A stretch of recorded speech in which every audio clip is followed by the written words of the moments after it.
Welcome back, friends, with more of The Dragon Prince. This is Season 4, Episode 2. I'm so glad the rest of the season is out now. If you didn't see Episode 1 early and watch my reaction to it, I put up a video last Thursday, so go check it out. And it was a very sweet reintroduction to most of our characters, but there was no Rayla. She left. And I started to read a comment that said there's a book that explains what happened, but I haven't gotten to it yet, so I guess I'll find out during the course of reacting to the series. We also saw Amaya and Janai's engagement. That was really sweet. And we also saw how the story is converging on Aravos this season. That'll be interesting to watch play out. Alright, so I'm going to be doing one episode a week, mostly because there's too much else going on. Full reactions can be on Patreon in the link in the description below. We'll be 1 week ahead over there as well. And we just started Arcane too, so leave a like, let's get started. Ba-boom. Ba-boom. Too cute. Meet my new boyfriend. Trees to meet you. Was he just hiding in a dark corner the entire time? Hello. Fallen stars. When might we expect the emergence of our mysterious guide? The being needs our help to arrive. You could just portal? We need your staff. You left the staff up there, Oh. at the tip top of the storm spire.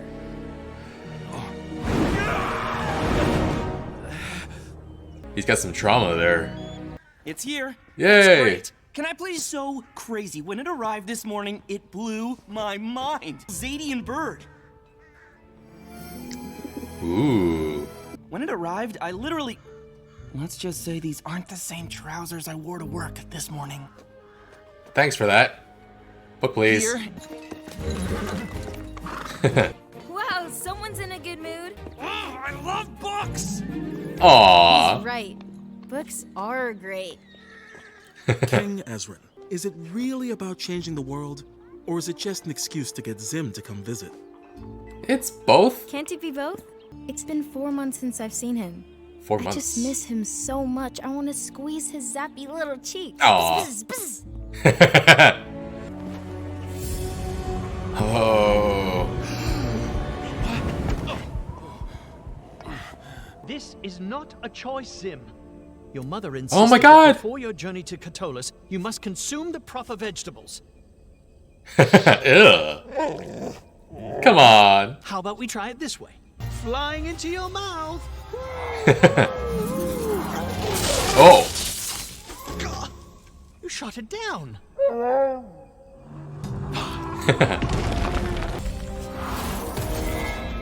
Just sending it away. Did you finish your dinner? Every last morsel. Oh Such no. a good boy. He's gonna be so hungry later. Wonderful. Almost time for our big journey. Aw. Oh jeez. Terry will tell you about some of his wondrous Earthblood elf power.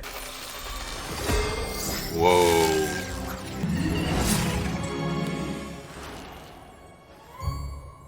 What happened?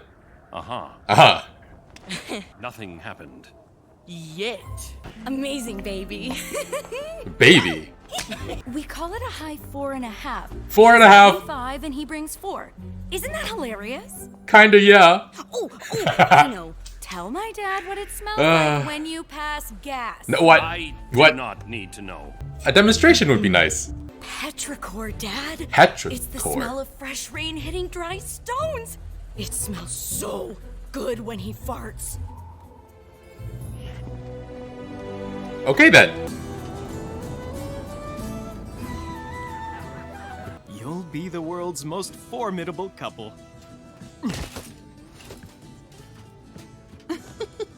Now that you'll officially be my little brother, I'll try not to beat you up too much. Some things on your mind. No, I'm good.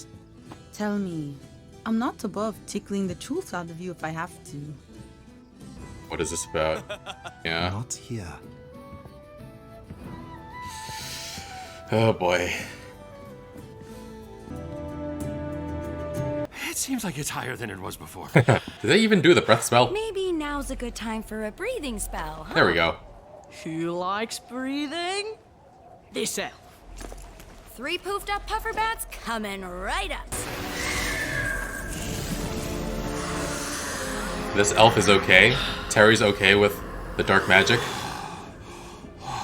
This tome seems like it has just about every rune and symbol in history. But it doesn't But have nothing those. matches the writing on the mirror.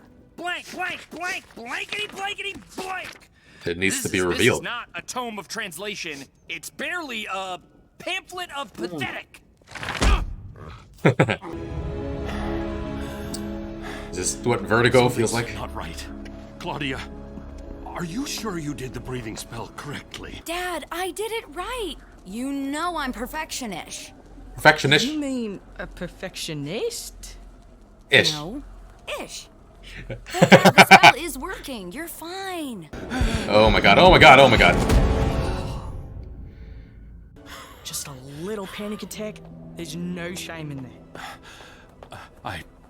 I blacked out? Used to happen to me all the time when I was a sibling. Sapling. Oh boy, I think we stopped looking over the edge. Too high. Does he need to go up the We'll rest be of the way? right here. Can't they just You retrieve are it? the legendary Lord Viren. You shouldn't have a fear of height.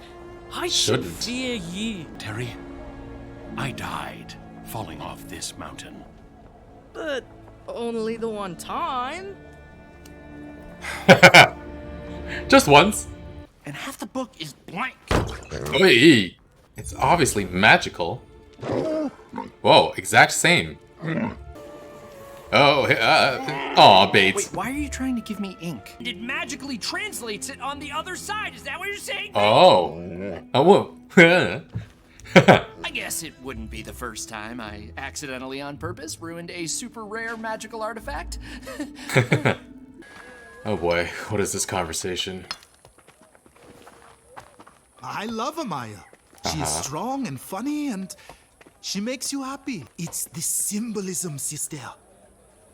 You are queen now. The symbolism What message is do you think great. it gives the people? It confirms their fears that this empire is ending, that the rising sun is now a falling star.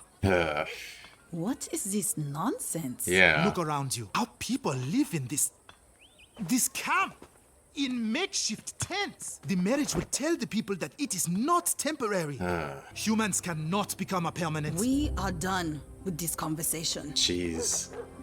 You can have what you want, you know, without the symbolism. What? You can live. Do not make it official. Do not make it a symbol. Just an go. Were the paths so narrow? Dad? Ah, Ignore that. Hey. smells so good. Do I smell petrichor? Whoops. Couple more little chuckle puffs there. Oh, no. It's cracking. It's collapsing beneath us. Dad, calm down. It's not crumbling.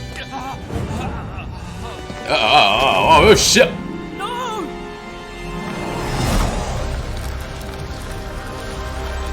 Viren's having a very tough go of it, isn't he? My whole life I've been chasing after things I didn't have.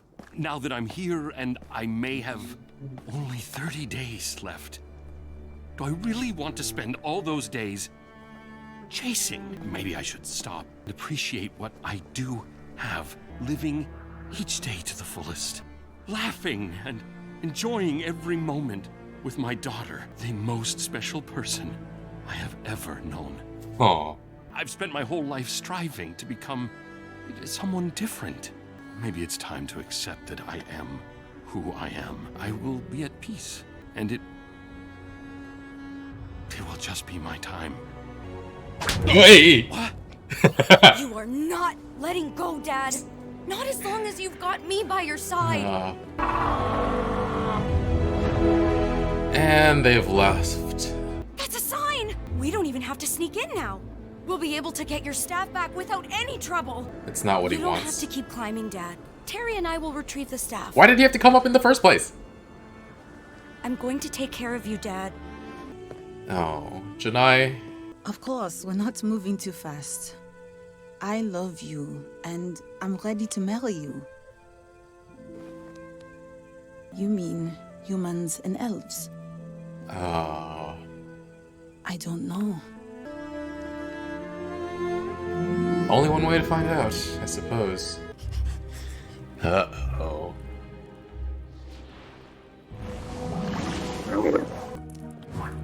Wait, what was that? In darkness, gaze upon a fallen star. I wonder what...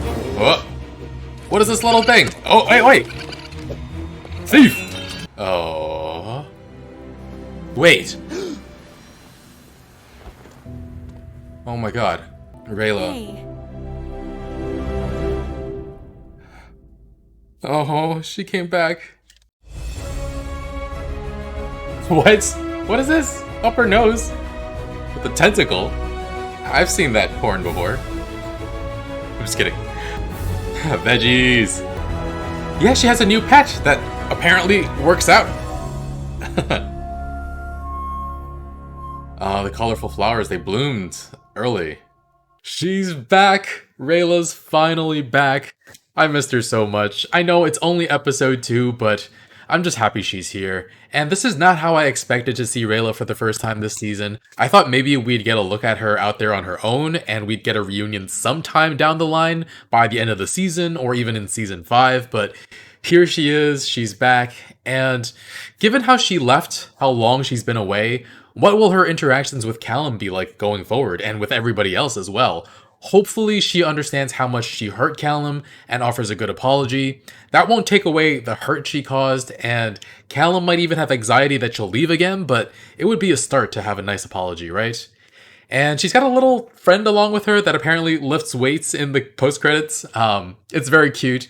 And she looks pretty different.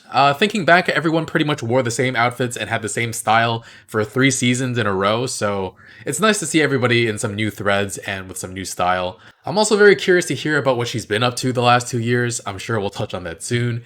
And her arrival distracted us from the fact that Callum was able to translate the runes on the mirror. In darkness, gaze upon the fallen star. Does that mean snuff out all the lights in the room and gaze upon the fallen star touch elf? It's probably much more complicated than that, but no clue how. Side note though, Bait is very smart, showing Callum how to translate the runes. Such a good glow toad, right? Meanwhile though, Viren is struggling to get up the mountain, and it's very interesting because I remember a lot of the horrible things he did, sent dark magic shadow monsters after the other kingdom's leaders, pretending it was elves, turning his army into monsters, trying to wage a war on Zadia. But this episode really does a lot to try to soften him to us and get us to feel for him. And seeing his fear climbing up that mountain, the trauma that he's going through, it's nowhere near the amount of trauma that he inflicted on the rest of the world, but he's been dead for 2 years, and it does feel like death changed his perspective. His ambition is gone. He's also very sweet with Claudia, but he contemplated just living out the rest of his 30 days just appreciating what time he had.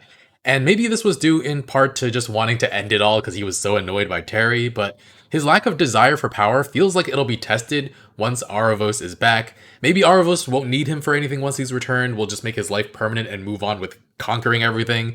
It's also possible Aravos doesn't extend his life once he gets back and just leaves him to die. He's just a chess piece to him after all, he was just using him.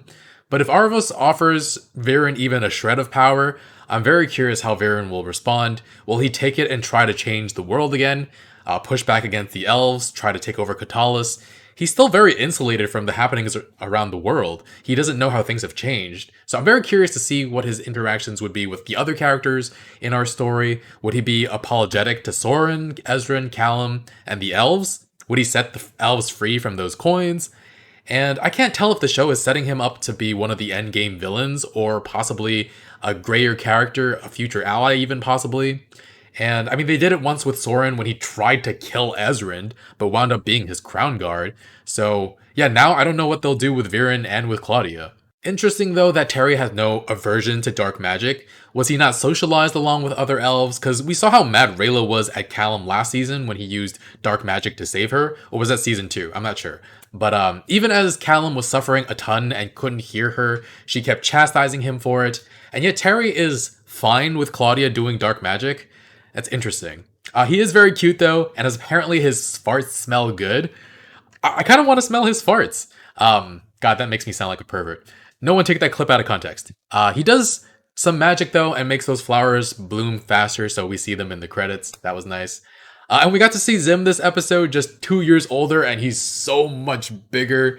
And he's just a big baby who won't eat his vegetables though. And he and Ibis lied to Zabea about it too.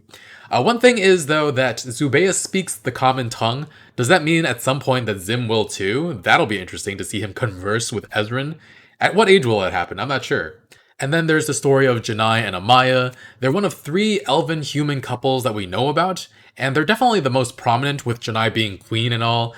And everybody is happy for them, but Janai's brother brings up the fact that they'll become a symbol, and it'll change so much of how others see the Sunfire Elves, and what kind of future the Sunfire Elves will see for themselves. And if he's thinking about it, others are thinking about it as well. I don't really follow his logic at all, and it's odd because I do believe it when he says he loves Amaya, but his reasoning does reek of xenophobia, because somehow marrying Amaya would show everybody that the Sunfire Kingdom is not a rising sun, but a falling star. Why? How would it be different if Janai chose to be with an elf? It's all about aesthetics. Marrying Amaya shows that their queen isn't elves first or something like that.